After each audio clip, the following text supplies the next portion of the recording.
El hedor era insoportable. Desde los pasillos del Alcázar Real de Madrid se escuchaban los gemidos que brotaban de la alcoba real.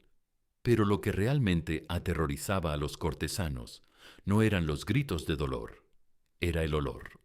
Un aroma fétido, dulzón, que se filtraba por debajo de la puerta como un presagio de muerte. Adentro, sobre sábanas que no habían sido cambiadas en meses, Isabel de Valois agonizaba mientras miles de pequeñas criaturas emergían de su piel purulenta. Piojos del tamaño de granos de arroz se aferraban a su cabello enmarañado.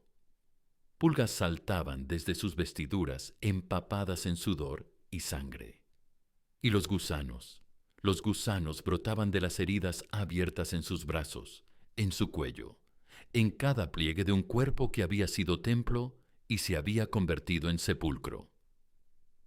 Tenía 23 años. Era la reina de España, esposa del hombre más poderoso del mundo, pero ya no era mujer, ya no era esposa, ya no era siquiera humana. Solo quedaba un cascarón putrefacto que susurraba oraciones mientras su propia carne se devoraba a sí misma. Dicen que el cuerpo no miente, y el de Isabel contaba una historia que nadie quiso leer hasta que fue demasiado tarde. Una historia de fanatismo disfrazado de fe, de autodestrucción llamada virtud. Para entender cómo una princesa francesa se convirtió en un cadáver viviente en el corazón del Imperio español, hay que volver a una época donde la santidad se medía por el sufrimiento. Isabel de Valois nació el 2 de abril de 1545 en el castillo de Fontainebleau, criada entre jardines perfumados y baños de agua tibia aromatizada con esencias florales. En la corte francesa, bañarse no era pecado, era refinamiento. Durante sus primeros años, sus damas la bañaban cada mañana en una tina de cobre pulido. Sus cabellos rubios eran lavados con agua de rosas, su piel frotada con aceites perfumados. Isabel olía a jazmín y a juventud, a promesas cumplidas y a futuros dorados. Pero el destino tenía otros planes. En 1559, cuando apenas tenía 14 años, se convirtió en peón diplomático. El Tratado de Cateau-Cambrésis selló la paz entre Francia y España, e Isabel fue la moneda de cambio. Sería entregada en matrimonio a Felipe II de España, un viudo de 32 años y gobernante del imperio donde nunca se ponía el sol. Cuando Isabel cruzó los Pirineos en enero de 1560, no solo cambió de país, cambió de siglo. Dejó atrás el refinamiento renacentista y entró en el corazón de una España que había declarado la guerra a todo lo terrenal. Felipe II la recibió en Guadalajara con pompa real, pero también con la frialdad de quien había aprendido a reprimir todo impulso humano en nombre de Dios. Era un hombre que rezaba 4 horas diarias, que llevaba cilicio bajo sus ropas reales, que había convertido el Escorial en un monasterio con corona. Sus nuevos confesores fueron jesuitas formados en la más estricta disciplina, hombres que veían en cada placer corporal una tentación, en cada cuidado personal una muestra de soberbia. Le explicaron que en España las reinas no se bañaban por gusto, se lavaban solo cuando la decencia lo exigía, y aún así con culpa. Poco a poco, los baños perfumados se convirtieron en abluciones rápidas. Los aceites aromáticos desaparecieron de su tocador. Los perfumes fueron reemplazados por agua bendita. Isabel comenzó a interiorizar que cuidar su cuerpo era vanidad y que la vanidad alejaba el alma de Dios. Al principio fue difícil. Su piel, acostumbrada a cuidados diarios, comenzó a resentirse. Aparecieron las primeras irritaciones, las primeras costras. Pero sus confesores le aseguraron que esas molestias eran señales de purificación espiritual. Todo cambió cuando Isabel quedó embarazada por primera vez, en el otoño de 1560. Sus confesores le explicaron que durante la gestación el cuerpo de la mujer se convertía en tabernáculo sagrado y que cualquier manipulación innecesaria podía ofender a la vida que crecía en su interior. El baño, le dijeron, podía alterar los humores corporales y poner en peligro al heredero del trono español. El padre Martínez, un jesuita de ojos hundidos y voz susurrante, se convirtió en su guía espiritual durante esos meses cruciales. Le citaba a Santa Brígida de Suecia, quien había declarado que las mujeres embarazadas debían imitar la suciedad del establo de Belén, donde nació Cristo. Le hablaba de Santa Ágata, que había rechazado todos los cuidados corporales para purificar su alma. Isabel escuchaba estas palabras como revelaciones divinas, sin comprender que estaba siendo manipulada por hombres que nunca habían gestado vida en sus entrañas. El agua tibia es lujuria. Le repetía el padre Martínez mientras ella se tocaba el vientre apenas abultado. Los perfumes son vanidad. Solo el sufrimiento prepara el alma para recibir la gracia de Dios. Isabel, desesperada por ser una buena católica en una corte que la miraba con desconfianza por sus orígenes franceses, aceptó cada palabra como mandamiento divino. Sus damas francesas intentaron resistir. Madame de Clermont, que la había criado desde niña, suplicó permiso para al menos cambiarle la ropa interior semanalmente. Pero Isabel se negó con vehemencia religiosa que rayaba en la histeria. «Mi cuerpo no me pertenece», repetía como un mantra. «Es templo del Espíritu Santo». Isabel, aterrorizada ante la posibilidad de fallar en su deber dinástico más importante, aceptó las restricciones con fervor de neófita. Dejó de bañarse completamente. Dejó de cambiarse la ropa interior. Dejó de lavarse el cabello. Sus damas francesas lloraban en silencio al ver cómo la princesa que olía a rosas se transformaba en una mujer que hedía a abandono y fanatismo. Durante las noches Isabel rezaba hasta el amanecer, pidiendo a Dios que el niño creciera sano en su vientre sucio. Se flagelaba secretamente con una pequeña cadena que había pedido prestada a una monja del convento de las Descalzas. Sus muñecas sangraban, pero ella interpretaba cada gota de sangre como ofrenda sagrada por la vida que llevaba dentro. El primer embarazo terminó en aborto en febrero de 1561, en una noche de nieve, y lamentos que se escucharon por todo el alcázar. Isabel, destrozada, interpretó la pérdida como castigo divino por no haber sido lo suficientemente penitente. Sus confesores reforzaron esa idea macabra. El niño había muerto porque ella no había sacrificado lo suficiente, porque su alma aún conservaba vestigios de vanidad francesa, porque Dios exigía mayor purificación. Desde entonces, Isabel se entregó a una rutina de autonegación que rayaba en lo patológico. Sus uñas crecieron hasta convertirse en garras amarillentas que se quebraban y sangraban cuando se rascaba compulsivamente.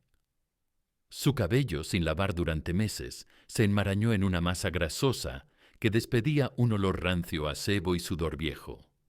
Su piel comenzó a desarrollar erupciones, costras, llagas que no sanaban nunca y que ella interpretaba como estigmas de santidad. Su cuerpo no le pertenecía. Era territorio de Dios, decían los confesores. Era territorio del sufrimiento. Era la realidad que Isabel abrazó hasta el final de sus días, convencida de que cada hora de agonía la acercaba más al cielo. Los piojos aparecieron primero. Pequeños, al principio apenas perceptibles, se refugiaron en la maraña de cabello sucio y encontraron allí un paraíso. Se multiplicaron con velocidad asombrosa, alimentándose de la sangre de Isabel. La cabeza de la reina se convirtió en una colonia próspera de insectos que la picaban día y noche. Pero Isabel interpretó esta plaga como bendición. Dios me envía estas pequeñas cruces para purificar mi alma, decía, rascándose hasta sangrar. Cuando le sugerían usar un peine para eliminar los parásitos, se negaba rotundamente. Matar a las criaturas de Dios, Aunque fueran piojos, era un pecado. Después llegaron las pulgas. Saltaban desde las alfombras sucias hasta refugiarse en los pliegues de sus vestidos nunca lavados. Su cuerpo se llenó de pequeñas marcas rojas, ronchas que se infectaban cuando ella se rascaba compulsivamente. Felipe II comenzó a sentir verdadera repulsión. El hombre que había conquistado los Países Bajos no podía acercarse a su propia esposa sin sentir náuseas. Sus encuentros conyugales se volvieron esporádicos, luego inexistentes. Pero lo peor aún estaba por venir. Cuando las heridas infectadas comenzaron a supurar, cuando la piel se abrió en úlceras que no cicatrizaban, llegaron los gusanos. En 1564, Isabel no era ya una mujer, era un cadáver que respiraba, una cáscara humana habitada por millones de criaturas que la devoraban desde adentro hacia afuera. Su segunda gestación se desarrolló en condiciones que habrían horrorizado incluso a los médicos medievales, acostumbrados a la muerte y la putrefacción. Sus vestidos, que no se cambiaba desde hacía meses, habían adquirido una consistencia rígida por la acumulación de sudor, sangre y secreciones que se cristalizaban como una segunda piel. Las sedas francesas, que una vez brillaron como oro, ahora tenían el color verdoso de la putrefacción avanzada. Los bordados de hilo dorado habían desaparecido bajo costras de suciedad que se movían constantemente.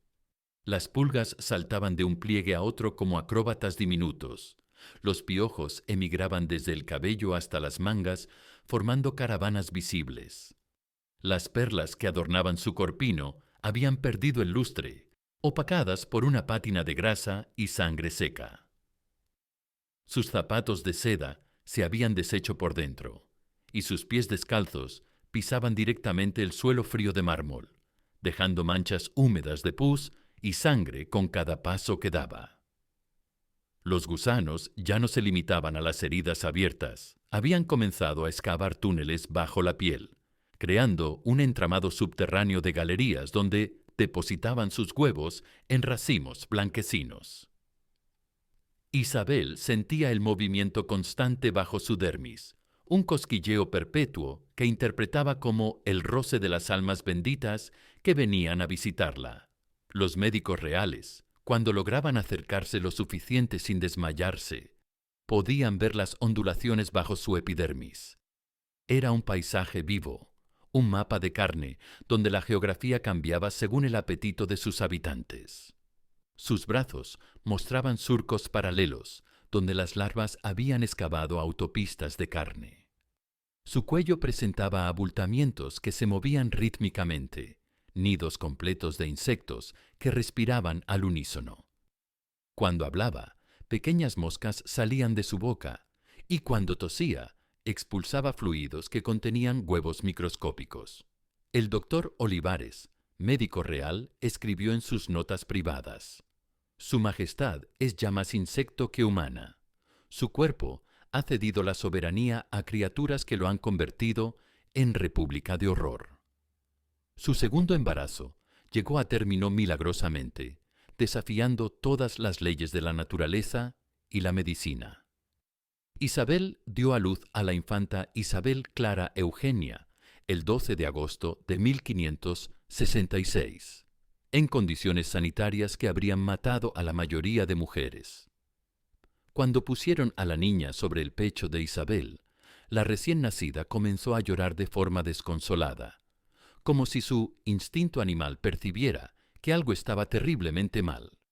Las comadronas tuvieron que trabajar apartando insectos constantemente, limpiando sus manos de secreciones infectadas, luchando contra el enjambre que emergía de cada contracción.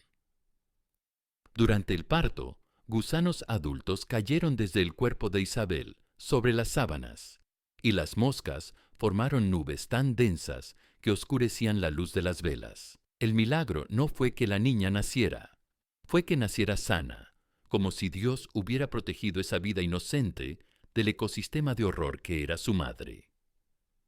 Pero el parto agotó las últimas reservas de un cuerpo que llevaba años siendo devorado sistemáticamente. Las heridas del alumbramiento no cicatrizaron, se infectaron inmediatamente, convirtiéndose en nuevas puertas de entrada para colonias frescas de parásitos.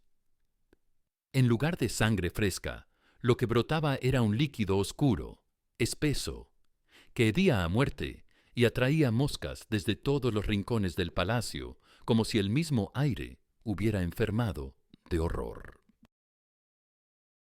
Sus damas francesas, que habían resistido años de horror por lealtad, comenzaron a abandonar el servicio alegando enfermedades. Las españolas que las reemplazaron duraban días, a veces horas. Servir a Isabel se había convertido en una forma de martirio que nadie estaba dispuesto a asumir voluntariamente. Solo quedaron dos fieles: Sor María de la Cruz, una monja que veía en el estado de Isabel una manifestación de santidad, y Juana López, una criada anciana que había perdido el olfato. Entre ellas sostenían la farsa de que Isabel seguía siendo una reina, cuando en realidad era un espectáculo de descomposición en vida. Le acercaban agua bendita a los labios resecos, le cambiaban las sábanas empapadas en secreciones, apartaban los gusanos más grandes que caían de su cuerpo. Mientras tanto, en los pasillos del alcázar, los cortesanos murmuraban que la reina se estaba convirtiendo en santa, que su olor era olor de santidad, como el de los mártires que habían sufrido por Cristo. Nadie se atrevía a decir la verdad. Que Isabel de Valois se estaba muriendo de la forma más horrible imaginable, devorada viva por criaturas que ella misma había invitado a habitar su cuerpo en nombre de una piedad enloquecida. El verano de 1568 llegó a Madrid como una maldición para Isabel. El calor intensificó la putrefacción de su cuerpo hasta extremos que desafiaban la comprensión humana. Las ventanas de su alcoba permanecían selladas porque el olor había comenzado a filtrarse por todo el palacio. Isabel ya no podía caminar. Sus piernas, hinchadas por infecciones, apenas la sostenían. Sus manos eran garras cubiertas de costras que se movían constantemente, no por voluntad propia, sino porque los gusanos que habían hecho nidos bajo sus uñas necesitaban aire para respirar. El cabello, que no había sido tocado por agua en 8 años, había formado una masa compacta, pegada al cráneo. Entre esa maraña vivían colonias enteras de piojos que habían evolucionado, creciendo hasta alcanzar tamaños anormales. En julio de 1568 comenzó a vomitar gusanos. Al principio fueron pocos, pequeños, que expulsaba durante crisis de tos. Pero pronto se convirtió en avalanchas de larvas que brotaban de su garganta cada vez que intentaba hablar. Felipe II, informado de que su esposa agonizaba, se acercó por última vez a la puerta de su alcoba. No pudo entrar. El hedor era tan intenso que perdió el conocimiento antes de cruzar el umbral. El 3 de octubre de 1568, Isabel de Valois exhaló su último aliento. Pero incluso en la muerte, su cuerpo siguió moviéndose durante horas. Los parásitos continuaron su labor mientras su anfitriona se enfriaba. Sus confesores declararon oficialmente que Isabel había muerto en olor de santidad, que había alcanzado la gloria eterna a través del sufrimiento corporal voluntario. El pueblo español lloró la muerte de una reina que creían santa. Felipe II ordenó un funeral suntuoso. Nadie escribió la verdad, que Isabel de Valois había sido víctima de un sistema religioso que confundía autodestrucción con virtud, que había sacrificado su humanidad básica en el altar de una santidad enloquecida. 300 años después, cuando los historiadores abrieron los archivos secretos del Vaticano, encontraron un expediente completo para la beatificación de Isabel de Valois. Los teólogos del siglo XVI habían considerado seriamente declararla santa, basándose en testimonios que describían sus últimos años como un ejemplo sublime de mortificación corporal. Esta es la historia que nadie quiso contar durante siglos. La historia de una joven francesa que llegó a España para ser reina y terminó siendo víctima de un fanatismo religioso que confundía sufrimiento con virtud. Isabel de Valois no fue una santa.